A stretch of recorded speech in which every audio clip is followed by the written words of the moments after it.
Having bipolar disorder does not mean you're broken. It means you're strong and brave for battling your mind every single day. Like I said in last Thursday's video, each time I make a video, I'm going to state a quote, an inspirational quote on bipolar with a song in the beginning.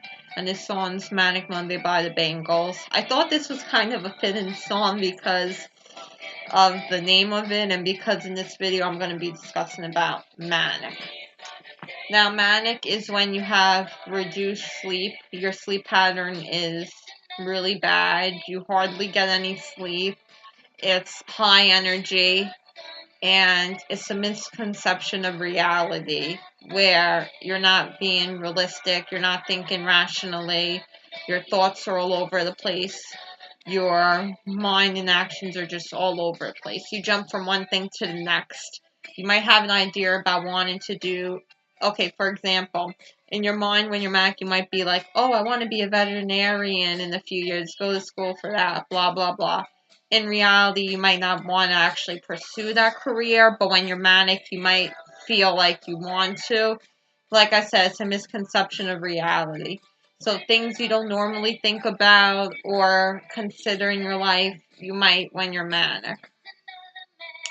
You go off the deep end basically, but you're really high up, like I said in last week's video. It's like a roller coaster. You go high up on the hill, but then when you really crash down from the super high, that isn't normal, you go straight down. And that's how it honestly feels. Another example of mania, you might be a certain way with relatives or friends when you're in a normal state of mind, but when you're manic, you might switch up on them and lash out on them. You might be more argumentative when you're manic. You might be like more sexual when you're manic too, because it's like you're hypersexual and you could be promiscuous. That's another example of being manic. There's so many triggers to manic too. Like it might not just naturally happen to you. You could be manic if you're super excited about something going on in your life. You could be manic because someone triggers you that way. For example, if someone has a negative effect on you, that might cause you to get manic subconsciously without you even realizing. If you have a toxic person in your life, you could easily get manic because of them. A situation, it could be a bad situation or a good type of situation in your life. Either way, it could cause you to get manic. It's a pretty reckless symptom in bipolar. Like, yeah, depression's bad, but the manic's bad too because you can get yourself into mischief that you normally wouldn't get yourself into. That's why you need to be well treated for it. When you catch on that you're getting manic, you need to take the right meds for it. Otherwise, it escalates from there. You need to take meds that help you sleep at night. Because if you're just going to be stubborn like I have in the past, be stubborn with it and not come to terms that you are getting manic, then it'll be like the situation like I've been in the past where you have trouble sleeping for like a week, where you're on your phone during night like I am, getting yourself into trouble. Because that's what happened to me in the past. I would be on my phone at night or my iPad and I'd be texting with people, which is a mistake because when you're manic and at that time period, you shouldn't be on electronics at all. That's what got me into trouble with my cousin Ashley because I was texting her, lashing out on her. I said mean stuff to her. I'm not going to say on this, but I did it out of my manic and because there was a certain fragile thing going on in my life 2 days after Christmas Eve. And it does trigger me because this happened a few years ago, but it still has an effect in my life. I still think about it. It still upsets me. So on Christmas Eve, I was just thinking about that. And between that and my mania, I did lash out on my cousin, who's also my best friend. And I didn't mean to by any means. But this is this is a strong example of manic. Like I said, your actions are different than usual. They're toxic actions. They're toxic for the people around you. The way you talk is toxic to yourself and to others because you don't normally probably talk that way to people, but it's a pretty severe bad thing, you know? And I got manic the first time in 2011, and yeah. And 2011, 2012, I had mania. 2013, I really don't remember having manic episodes, so maybe then I wasn't really manic. 2014, I recall being manic a few times.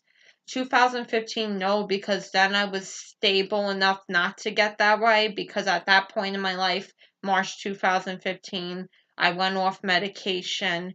So at that time of my life, like I said, I didn't get manic at all. Same for 2016 and 2017 too, because even though I had a relapse, it wasn't a relapse where I got manic. It was a relapse with my depression, with my dwelling, that I had compulsive thoughts. So mania didn't take and wasn't in place in 2017. 2018, I was manic a few times, and 2019, knock on wood, I haven't had any mania yet. The last time I was manic was Christmas Eve. Christmas Eve of 2018, obviously. And hopefully I stay on the right track and I don't get manic at all this year, because it's not fun, you know? Some people like the way they feel when they're manic because they feel like they're fun and they're funny and they're full of energy. But really, like I said last week, it's not the correct way of being or feeling, because well, you obviously in general have a chemical imbalance with bipolar, but you're really, really imbalanced. Like your mind is really, really off those days you're manic, and your emotions are off too.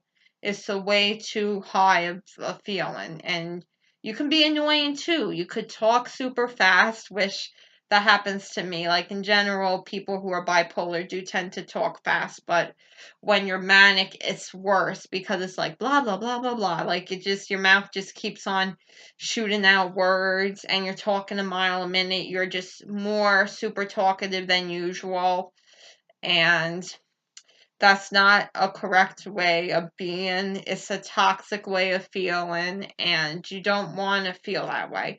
That's why I find people crazy who actually like that way of feeling, and that's why they'll refuse to be on meds during that time and stuff. You need to get it corrected before it gets worse. You don't want to have a manic episode. You don't want to do things you regret. That's why I don't understand people who actually like that feeling, because I know in the past when I was manic, I hated that feeling. It's not bringing out your true personality. It's bringing out you being very symptomatic, and you really, really don't want to be manic. It's really, really not a good way of acting, and it's not an attractive way of acting either. And you can you can push people away by acting that way if you do a certain thing to them to act out on them without meaning to. Like what happened with my cousin. Now we haven't spoken in approximately a month. Wish we used to talk every day and hang out all the time. That's what I'm saying. You don't want to lose connections with people over the way you are acting. So that's why you have to, at nighttime or early on in the morning that day, like midnight or past midnight, you need to honestly give up your electronics to loved ones that you live with. That way you're not up at night posting something you regret on social media, or messaging people stuff you regret, or making plans with people you regret and going through with them, because you're going to regret it once you're stable again. Now, I've been doing some research actually with bipolar mania, because yeah, even though I'm well educated on being manic and about bipolar disorder, there's some things you discover that are actually interesting that you didn't know. So I'm seeing like from 3 to 5, the ages affected with mania, you don't see as much. I don't know if you obviously can't see it clearly. It's very little, the bar. 6 to 13, it gets a higher bar of ages affected by it. From 14 to 18, it's a real high, long bar of people affected by it. Because you figure when you're a teenager, mainly that's when most of the time the age group starts where you get manic and all. And then from 19 to 40 and to 41 to 60, they're on the same spectrum level of the line bar. And then 16 and up, 60 and up, you still can get manic. The age is affected, but it's less. So basically, the top 3 ages affected by it are mainly from 14 to 18 age group, 19 to 40 age group, and then 41 to 60. So it doesn't just have to be a teenager or a young adult that deals with mania. It can be older people as well. Now, like they said here, the exact cause of bipolar disorder isn't known, but a combination of genetics, environment, and altered brain structure and chemistry may play a role, which is basically what I said.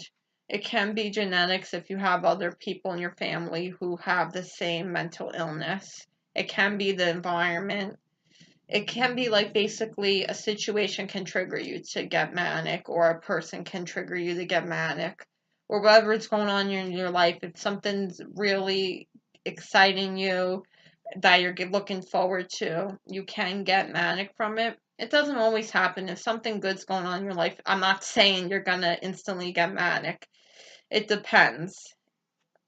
It's not always the case. And you're not gonna get manic every month. It's not something you could get manic every month.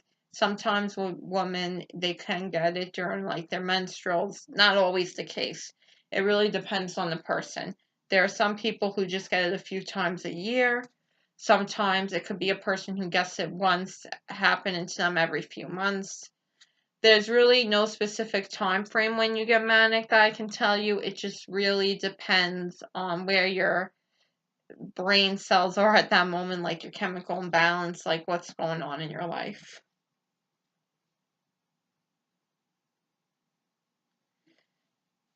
And it says here it's very common, more than 3 million United States cases per year, which that is a lot. Goes to show you how many people have bipolar disorder that has manic going on in them.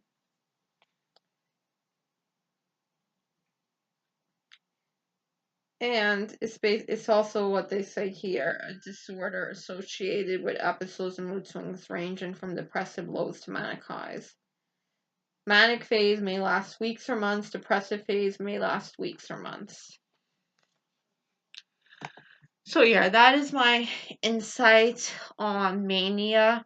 I've had my share of cringe-worthy manic episodes. I'm not going to get into specifics because they are quite cringeworthy in my eyes, and I do not need to share it to the YouTube world. But yeah, this video sums up about manic, and we can explore more about manic on further videos. This won't be the last video on mania I will explain to you. I just don't want to get into every detail about it, because if I want it for future reference in future videos, go into about it again, I don't want to be all informationed out with it. So yeah, I hope everyone's day is going good. I hope everyone's week is going good. I hope everyone's thinking positive, having positive vibes, doing things they're proud that they're doing, and not having a depressive week, or a manic week for that matter, or a week full of anger to them and hate. I hope everyone is just having a good week for themselves. I hope everyone's weekend will be positive and filled with fun. And I will be coming out with another video next Thursday, so stay tuned. And again, if you need to email me on anything, if you need advice on anything in regards to mania or in general, anything with bipolar, feel free to email me. It is bethenchangeyoucanbe@gmail.com. Thanks, guys.